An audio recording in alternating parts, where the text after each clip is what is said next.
जय हिंद। स्वागत है आपका अपना चैनल लक्ष्य 5488 में। बिहार दरोगा मेंस और बीपीएससी 67th पीटी के लिए ये टेस्ट सीरीज चल रहा है। इस सीरीज का ये चौथा टेस्ट है जो कि बिहार के किसी भी एग्ज़ाम के लिए इम्पोर्टेंट है। तो चलिए स्टार्ट करते हैं इस सेट का। आज का क्वेश्चन नंबर 1, किस वर्ष मुस्लिम लीग द्वारा पाकिस्तान की स्थापना की मांग करने वाला प्रस्ताव पारित किया गया? इसका करेक्ट आंसर हो जाएगा ऑप्शन सी, वर्ष 1940 ईस्वी में। 1940 ईस्वी में मुस्लिम लीग ने पाकिस्तान की स्थापना की मांग करने वाला प्रस्ताव पारित किया था। इसकी अध्यक्षता मोहम्मद अली जिन्ना ने की थी। आज के इस सेट का कट ऑफ 35 प्लस रखा गया है। अपना स्कोर कमेंट करके ज़रूर बताइएगा। और इस सेट का पीडीएफ नीचे डिस्क्रिप्शन बॉक्स में टेलीग्राम चैनल के लिंक पर दे दिया गया है। लिंक है लक्ष्य 5488। और इससे पहले वाले वीडियो का भी लिंक डिस्क्रिप्शन में दे दिया गया, आप लोग वहां से देख लीजिएगा, नहीं तो प्लेलिस्ट में जाकर के भी देख सकते हैं। क्वेश्चन नंबर 2, पूना समझौते का उद्देश्य था। इसका करेक्ट आंसर हो जाएगा ऑप्शन बी, दलित वर्गों को प्रतिनिधित्व देना। 26 सितंबर 1932 ईस्वी को यरवदा जेल में महात्मा गांधी और भीमराव अंबेडकर के बीच पूना समझौता हुआ था। इसका मुख्य उद्देश्य था दलित वर्गों को प्रतिनिधित्व देना और प्रांतीय विधानमंडलों में दलित वर्गों के लिए सुरक्षित सीटों की संख्या 71 से बढ़ाकर 147 कर दी गई। क्वेश्चन नंबर 3, निम्नलिखित में से कौन हिंदुस्तान सोशलिस्ट रिपब्लिकन एसोसिएशन के संस्थापक नेताओं में से थे? इसका करेक्ट आंसर हो जाएगा ऑप्शन बी, भगत सिंह। 10 सितंबर 1928 ईस्वी को दिल्ली के फिरोज शाह कोटला मैदान में चंद्रशेखर आजाद के नेतृत्व में हिंदुस्तान सोशलिस्ट रिपब्लिकन एसोसिएशन की स्थापना की गई थी। इसके संस्थापक भगत सिंह थे। क्वेश्चन नंबर 4, बंगाल का विभाजन हुआ था। इसका करेक्ट आंसर हो जाएगा ऑप्शन सी, 16 अक्टूबर 1905 ईस्वी में। 20 जुलाई 1905 ईस्वी को वायसराय लॉर्ड कर्जन ने बंगाल के विभाजन की घोषणा कर दी, लेकिन बंगाल विभाजन 16 अक्टूबर 1905 को लागू हुआ। इस दिन को पूरे बंगाल में शोक दिवस के रूप में मनाया गया था। क्वेश्चन नंबर 5, अंग्रेजों द्वारा भारतीयों को वर्ष 1947 में सत्ता हस्तांतरित किए जाने के समय कांग्रेस अध्यक्ष कौन थे? इसका करेक्ट आंसर हो जाएगा ऑप्शन डी, जेबी कृपलानी। 23 नवंबर 1946 को कांग्रेस का 54वां अधिवेशन मेरठ में हुआ था, जिसमें जेबी कृपलानी अध्यक्ष थे, लेकिन इन्होंने नवंबर 1947 को इस्तीफा दे दिया और इनके बाद डॉक्टर राजेंद्र प्रसाद कांग्रेस के अध्यक्ष बने। क्वेश्चन नंबर 6, भारत सरकार अधिनियम 1935 ने किसको समाप्त किया था? इसका करेक्ट आंसर हो जाएगा ऑप्शन बी, प्रांतीय द्वैध शासन को। भारत सरकार अधिनियम 1935 द्वारा प्रांतीय द्वैध शासन को समाप्त करके राज्यों में पूर्वी उत्तरदायी शासन की स्थापना की गई थी। इस अधिनियम द्वारा सन 1935 में बर्मा को भी भारत से अलग कर दिया गया था। क्वेश्चन नंबर 7, गौतम बुद्ध को किस नदी के किनारे ज्ञान की प्राप्ति हुई थी? इसका करेक्ट आंसर हो जाएगा ऑप्शन बी, निरंजना नदी। गौतम बुद्ध को 35 वर्ष की उम्र में बिहार के उरुवेला में निरंजना नदी के किनारे एक पीपल वृक्ष के नीचे ज्ञान की प्राप्ति हुई थी। उरुवेला को बोध गया के नाम से भी जाना जाता है। इनके बचपन का नाम सिद्धार्थ था। ज्ञान प्राप्ति के बाद इनको बुद्ध कहा गया और उस पीपल वृक्ष को बोधि वृक्ष कहा जाता है। क्वेश्चन नंबर 8, बिहार में नुहानी राज्य का संस्थापक कौन था? इसका करेक्ट आंसर हो जाएगा ऑप्शन बी, मोहम्मद शाह नुहानी। बिहार में नुहानी राज्य का संस्थापक मोहम्मद शाह नुहानी था। इसने इब्राहिम लोदी की सेना को कनकपुरा युद्ध में पराजित किया था। क्वेश्चन नंबर 9, हॉलैंड में समुद्र से मुक्त किए गए भूखंड को किस नाम से जाना जाता है? इसका करेक्ट आंसर हो जाएगा ऑप्शन बी, पोल्डर। हॉलैंड में समुद्र के तटीय क्षेत्र में बांध बनाए जाते हैं और बांध से घिरे क्षेत्रों का पानी समुद्र में डाल दिया जाता है। इस तरीके से समुद्र से मुक्त किए गए भूखंड को पोल्डर कहा जाता है और जो बांध डाला जाता है उस बांध को डाइक कहा जाता है, डाइक। क्वेश्चन नंबर 10, निम्नलिखित में से कौन सी नदियां बंगाल की खाड़ी में गिरती हैं? इसका करेक्ट आंसर हो जाएगा ऑप्शन डी, ए और बी दोनों सही हैं। गंगा, ब्रह्मपुत्र और गोदावरी, महानदी कृष्णा तथा कावेरी, ये सभी नदियां बंगाल की खाड़ी में गिरती हैं। लूनी, नर्मदा और कावेरी ये सभी भारत के पश्चिम की ओर बहती हुई अरब सागर में गिरती हैं। इसमें लूनी नदी कच्छ के रण में जाकर लुप्त हो जाती है। क्वेश्चन नंबर 11, निम्न में से कौन सा युग्म सुमेलित नहीं है? इसका करेक्ट आंसर हो जाएगा ऑप्शन बी, भोर घाट, तमिलनाडु। भोर घाट तमिलनाडु नहीं बल्कि महाराष्ट्र में स्थित है। भोरघाट दर्रा पश्चिम घाट महाराष्ट्र में कर्जत और खंडाला के बीच अवस्थित है। इस दर्रे से मुंबई पूना मार्ग गुजरता है। इसकी ऊंचाई 622 मीटर है और बाकी तीनों ऑप्शन सही हैं। पाल घाट केरल, जवाहर सुरंग जम्मू कश्मीर, बोमडीला दर्रा अरुणाचल प्रदेश। क्वेश्चन नंबर 12, क्षेत्रफल के क्रम में भारत के बड़े राज्य हैं। इसका करेक्ट आंसर हो जाएगा ऑप्शन ए, राजस्थान, मध्य प्रदेश और महाराष्ट्र। क्षेत्रफल की दृष्टि से भारत के प्रथम 3 बड़े राज्य राजस्थान, मध्य प्रदेश और महाराष्ट्र हैं, जिसमें राजस्थान का क्षेत्रफल 3,42,239 वर्ग किलोमीटर है। वहीं मध्य प्रदेश का 3,08,245 वर्ग किलोमीटर है और महाराष्ट्र का 3,07,713 वर्ग किलोमीटर है। और क्षेत्रफल की दृष्टि से भारत का सबसे छोटा राज्य गोवा है। इसका क्षेत्रफल 3,702 वर्ग किलोमीटर है। क्वेश्चन नंबर 13, भारत में ताम्र, स्वर्ण, लौह, कोयला निम्नलिखित में से किस वर्ग के स्थानों से क्रमबद्ध है? इसका करेक्ट आंसर हो जाएगा ऑप्शन ए, खेतड़ी, कोलार, कुद्रेमुख, झरिया। राजस्थान के खेतड़ी से तांबा, कर्नाटक के कोलार से स्वर्ण, कर्नाटक के ही कुद्रेमुख खान से लौह तथा झारखंड के झरिया से कोयले का खनन किया जाता है। क्वेश्चन नंबर 14, दक्षिण भारत में प्रवाहित होने वाली किस नदी का थाला सबसे बड़ा है? इसका करेक्ट आंसर हो जाएगा ऑप्शन सी, गोदावरी नदी का। दक्षिण भारत में प्रवाहित होने वाली गोदावरी नदी का थाला यानी तल सबसे बड़ा है, जिसका कुल क्षेत्रफल 3,12,812 वर्ग किलोमीटर है। गोदावरी नदी महाराष्ट्र के नासिक के त्रयंबक स्थान से निकलती है और बंगाल की खाड़ी में जाकर मिल जाती है। इसकी कुल लंबाई 7,465 किलोमीटर है। इसे दक्षिण की गंगा भी कहा जाता है। यह भारत की दूसरी सबसे लंबी नदी है। क्वेश्चन नंबर 15, भारत में पहला तेल शोधक कारखाना कहाँ स्थापित किया गया? इसका करेक्ट आंसर हो जाएगा ऑप्शन डी, डिगबोई में। भारत का पहला तेल शोधक कारखाना असम के डिगबोई में स्थापित किया गया था। क्वेश्चन नंबर 16, निम्नलिखित समितियों में से कौन सी एक समिति संसद की स्थायी समिति नहीं है? इसका करेक्ट आंसर हो जाएगा ऑप्शन डी, वित्त मंत्रालय की परामर्शदात्री समिति। इसका वर्णन अनुच्छेद 118(1) में दिया गया है। ये समितियां 2 प्रकार की होती हैं, अस्थायी और तदर्थ यानी अस्थायी समितियां। अस्थायी समिति के अंतर्गत लोक लेखा समिति, प्राक्कलन समिति, सार्वजनिक उपक्रम समिति, विभागीय समिति और जांच समिति सम्मिलित होती है।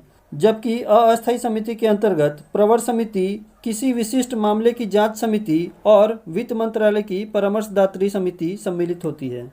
क्वेश्चन नंबर 17, वित्त बिल के लिए किसकी पूर्व स्वीकृति आवश्यक है? इसका करेक्ट आंसर हो जाएगा ऑप्शन सी, भारत के राष्ट्रपति का। वित्त बिल सबसे पहले लोकसभा में पेश किया जाता है और उसे पेश करने के लिए भारत के राष्ट्रपति की पूर्व स्वीकृति आवश्यक होती है। इस विधेयक को राज्यसभा द्वारा पारित होना चाहिए। राज्यसभा इसे संशोधित या नामंजूर कर सकती है। गतिरोध होने पर अनुच्छेद 108 के तहत संयुक्त अधिवेशन बुलाया जा सकता है और राष्ट्रपति उसे पुनर्विचार के लिए वापस कर सकता है। क्वेश्चन नंबर 18, निम्नलिखित में से कौन लगातार 2 बार राष्ट्रपति रहे थे? इसका करेक्ट आंसर हो जाएगा option A, doctor Rajendra Prasad. Doctor Rajendra Prasad को 26 जनवरी 1950 ईस्वी को देश का प्रथम राष्ट्रपति बनाया गया था, जबकि 1952 के आम चुनाव के बाद उन्हें देश का विधिवत राष्ट्रपति चुना गया। उसके बाद फिर उन्हें 1957 में दोबारा राष्ट्रपति चुना गया। 1962 में डॉक्टर राजेंद्र प्रसाद को भारत रत्न से भी सम्मानित किया गया था। क्वेश्चन नंबर 19, भारतीय संविधान में अनुच्छेद 370 का संबंध किससे है? इसका करेक्ट आंसर हो जाएगा ऑप्शन ए, जम्मू कश्मीर राज्य से। अनुच्छेद 370 में जम्मू और कश्मीर की विशेष स्थिति का वर्णन दिया गया है। क्वेश्चन नंबर 20, भारत का सबसे महत्वपूर्ण लघु उद्योग कौन सा है? इसका करेक्ट आंसर हो जाएगा ऑप्शन सी, हथकरघा उद्योग। हथकरघा लघु उद्योग का विकास लगभग सभी राज्यों में हुआ है। क्वेश्चन नंबर 21, बिहार में 1857 ईस्वी के विद्रोह के सर्वाधिक महत्वपूर्ण नेता थे। इसका करेक्ट आंसर हो जाएगा ऑप्शन सी, कुंवर सिंह। बिहार में 1857 ईस्वी के विद्रोह का सर्वाधिक महत्वपूर्ण नेता कुंवर सिंह थे। कुंवर सिंह जगदीशपुर के जमींदार थे। इन्होंने 75 वर्ष की उम्र में विद्रोह का नेतृत्व किया था। क्वेश्चन नंबर 22, आज़ाद हिंद सरकार के निर्माण की घोषणा कब की गई? इसका करेक्ट आंसर हो जाएगा ऑप्शन सी, 21 अक्टूबर 1943 ईस्वी को। 21 अक्टूबर 1943 ईस्वी को सुभाष चंद्र बोस ने आज़ाद हिंद फौज के सर्वोच्च सेनापति की हैसियत से सिंगापुर में आज़ाद हिंद सरकार की स्थापना की थी। यहीं से सुभाष चंद्र बोस ने दिल्ली चलो और तुम मुझे खून दो मैं तुम्हें आज़ादी दूंगा का नारा दिया था।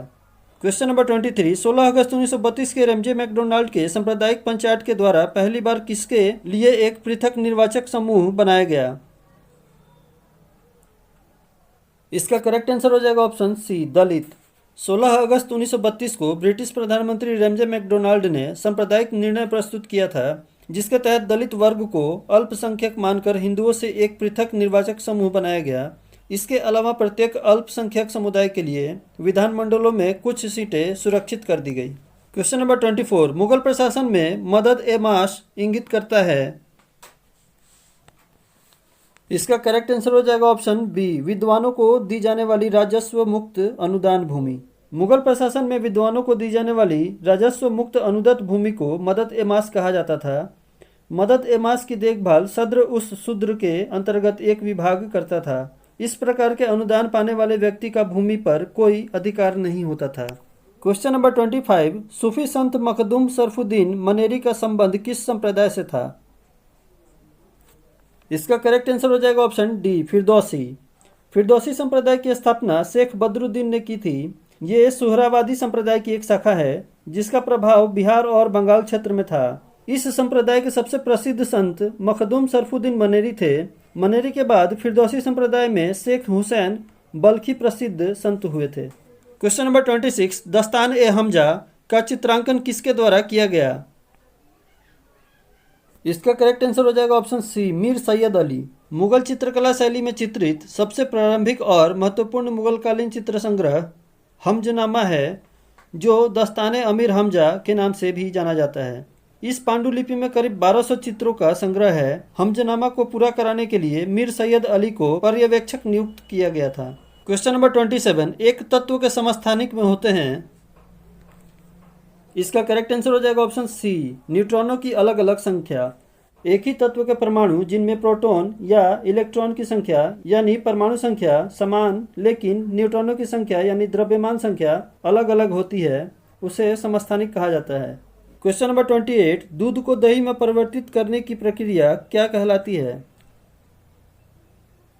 इसका करेक्ट आंसर हो जाएगा ऑप्शन सी, खमीरीकरण या खमीर उठाना। दूध को दही में परिवर्तित करने की प्रक्रिया को खमीरीकरण कहा जाता है। खमीरीकरण के लिए दूध में दही या नींबू डालते हैं। खमीरीकरण से भोजन में फायदेमंद बैक्टीरिया की संख्या बढ़ जाती है। क्वेश्चन नंबर 29, जल को जीवाणु रहित बनाने के लिए उपयोगी पदार्थ है। इसका करेक्ट आंसर हो जाएगा ऑप्शन डी, विरंजक चूर्ण। विरंजक चूर्ण में मुक्त क्लोरीन उपस्थित होती है, जो जल को जीवाणु रहित बनाने के लिए उपयोगी पदार्थ है। इसलिए विरंजक चूर्ण जल में उपस्थित जीवाणुओं को मारने की क्षमता रखता है। क्वेश्चन नंबर 30, पाचन क्रिया के दौरान उत्पन्न अमाशयी रसों का पीएच मान होता है। इसका करेक्ट आंसर हो जाएगा ऑप्शन ए, 7 से कम। पाचन क्रिया के दौरान उत्पन्न अमाशयी रसों का पीएच मान 7 से कम होता है। अमाशय की भित्ति में 3.5 करोड़ से भी अधिक जठर ग्रंथियां होती हैं, जो HCl का उत्पादन करती है, जिससे भोजन का माध्यम अम्लीय हो जाता है। क्वेश्चन नंबर 31, निम्नलिखित में से कौन सी धातु जल के साथ सामान्य ताप पर क्रिया करती है? इसका करेक्ट आंसर हो जाएगा ऑप्शन बी, Na यानी सोडियम। सोडियम एक क्षार धातु होता है, इसलिए ये सामान्य ताप पर ही जल के साथ क्रिया करती है। क्वेश्चन नंबर 32, सेल्यूलोस व्युत्पन्न बहुलक के कौन से वर्ग से संबंधित है? इसका करेक्ट आंसर हो जाएगा ऑप्शन बी, अर्धसंश्लेषित बहुलक। सेल्यूलोस व्युत्पन्न जैसे सेल्यूलोस एसीटेट यानी रेयॉन और सेल्यूलोस नाइट्रेट, ये दोनों अर्धसंश्लेषित बहुलक के उदाहरण हैं। क्वेश्चन नंबर 33, एंटीहिस्टामिन किसका प्रति अम्ल है? इसका करेक्ट आंसर हो जाएगा ऑप्शन ए, सिमेटिडिन। एंटीहिस्टामिन एक शक्तिशाली वेसोडाइलेटर है। ये सिमेटिडिन का प्रति अम्ल है। क्वेश्चन नंबर 34, गुरुत्व की क्रिया के अंतर्गत मुक्त रूप से गिर रही वस्तु का भार। इसका करेक्ट आंसर हो जाएगा ऑप्शन डी, शून्य होता है। मुक्त रूप से गुरुत्व के अधीन गिरने वाली वस्तु का भार शून्य होता है, क्योंकि आभासी गुरुत्वीय त्वरण का मान शून्य होता है। क्वेश्चन नंबर 35, पहाड़ों पर जल कम तापमान पर उबलता है क्योंकि। इसका करेक्ट आंसर हो जाएगा ऑप्शन सी, पहाड़ों पर वायुदाब कम होता है। किसी द्रव का क्वथनांक वायुमंडलीय दाब के समानुपाती होता है, यानी दाब के बढ़ने पर बढ़ता है और घटने पर घटता है। पहाड़ों पर वायु दाब कम होता है, इसीलिए पहाड़ों पर जल का क्वथनांक भी कम होने के कारण जल कम तापमान पर उबलता है। क्वेश्चन नंबर 36, निम्नलिखित में से कौन सा जंतु उत्तक का प्रकार नहीं है? इसका करेक्ट आंसर हो जाएगा ऑप्शन सी, दृढ़ोत्तक। जंतु उत्तक 4 प्रकार के होते हैं: संयोजी उत्तक, पेशीय उत्तक, तंत्रिका उत्तक और उपकला। जबकि दृढ़ोत्तक पादप उत्तक है। ये पादपों का एक मृत उत्तक है जो पादपों को दृढ़ता प्रदान करता है। क्वेश्चन नंबर 37, ट्रिप्सिन एंजाइम निम्न में से किसके पाचन में सहायता करता है? इसका करेक्ट आंसर हो जाएगा option B, protein. Trypsin enzyme protein के पाचन में सहायता करता है। ये प्रोटीन को पॉलीपेप्टाइड श्रृंखलाओं और पेप्टोन श्रृंखलाओं में विखंडित करता है। इस तरह से विखंडित पेप्टोन्स अमीनो अम्ल में परिवर्तित होकर अवशोषित हो जाती है। क्वेश्चन नंबर 38, रुधिर परिसंचरण की खोज किसने की थी? इसका करेक्ट आंसर हो जाएगा ऑप्शन ए, विलियम हार्वे ने। मानव में बंद परिसंचरण तंत्र पाया जाता है। इसमें रुधिर एक विकसित परिवहन तंत्र में बहता है जो हृदय, धमनियों, शिराओं और कोशिकाओं का बना होता है। क्वेश्चन नंबर 39, मानव शरीर में फेफड़ों के भीतर गैसीय विनिमय से संबद्ध मुख्य संरचनाएं हैं। इसका करेक्ट आंसर हो जाएगा ऑप्शन डी, वायु कोश। ये वायु कोश संरचनाएं बहुत ही पतली कोशिका की बनी होती है। ये एक पतली लचीली संरचना है जो वायु में से कार्बन डाइऑक्साइड और ऑक्सीजन का रुधिर में आदान प्रदान करती है। क्वेश्चन नंबर 40, मनुष्य का मुख्य उत्सर्जी अंग क्या है? इसका करेक्ट आंसर हो जाएगा ऑप्शन ए, वृक्क। मनुष्य का मुख्य उत्सर्जी अंग वृक्क होता है। फेफड़े, यकृत और त्वचा अतिरिक्त उत्सर्जन अंग के अंतर्गत आते हैं। क्वेश्चन नंबर 41, निम्न में से कौन सा रोग जल के संक्रमित होने के कारण नहीं होता है? इसका करेक्ट आंसर हो जाएगा option A, hepatitis B. Hepatitis B संक्रमण विषाणु द्वारा फैलता है, लेकिन ये तीनों पीलिया, हैजा और टाइफाइड दूषित जल या दूषित खाद्य पदार्थ में उत्पन्न जीवाणु द्वारा फैलता है।